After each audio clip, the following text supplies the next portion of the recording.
how to throw combos like me. Jeff Chan, he's in Lithuania with me, and he went, Gabriel, I'd love to know how you have the confidence to step in and throw over 2 punches and not worry about getting countered. Well, of course I'm worried, but I have a strategy. I'm gonna share it with you guys today. Talk about unleashing those hands. You guys like my outfit? I was walking around this hotel, which is pretty crazy, walking around my hotel room, which is even more wild, and there's a robe to go to the spa. I'm like, man, this just feels like I'm in a boxer robe, right?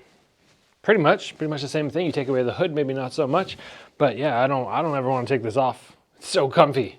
Those little slippers, so comfy. I've just been going back and forth to the spa, just wearing this.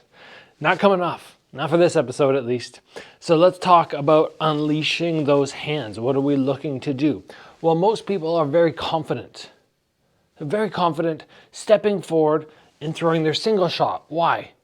Because they can dart right back out. And very often by the time I've stepped in and out, my opponent doesn't have time to counter. But here's the problem.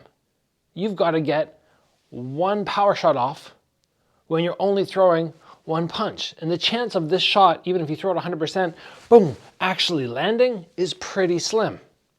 Landing with full power to the exact spot, even more slim. So that is why it's better to go boom, boom. Twice as much chance of landing a clean shot. Bap, bap, bap. 3 times, you get it. You get the pattern. So what we want to try and do here is go, what is causing me to be fearful when I step in? And again, it's the counters.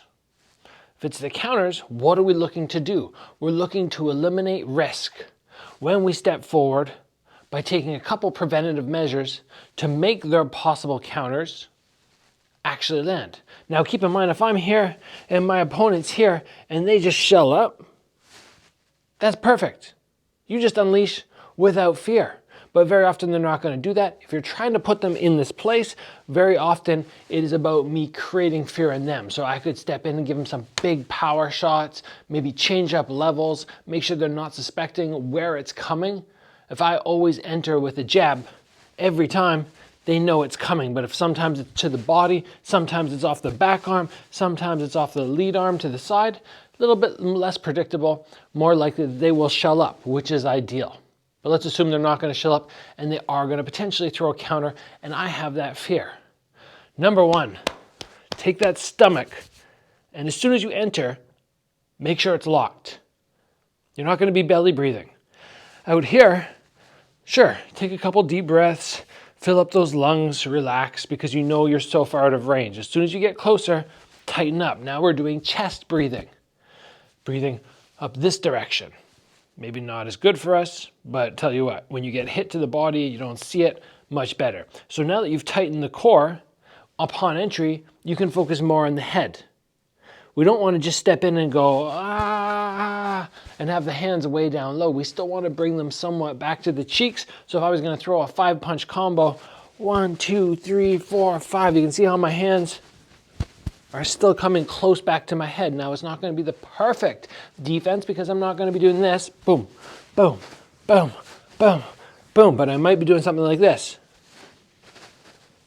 And then in the middle of all that, if I decide at any point, I see this dude not shelling up completely or haven't landed a clean shot, I need to be ready to do one of 2 things. Number 1, I'm in the middle, I need to be ready to move my head, or I need to be ready to cover up. Of course, footwork is an option as well, but a lot of times, at least for me, when I settle in and I start throwing the punches, I've committed to that spot. And it's more so, I'm gonna stand my ground and counter his counter if I need to. If he doesn't do anything, boom, boom, boom, boom, boom, then maybe I'll exit. Boom, boom, boom, I get interrupted, I come for a block, and then I finish off and then get my exit.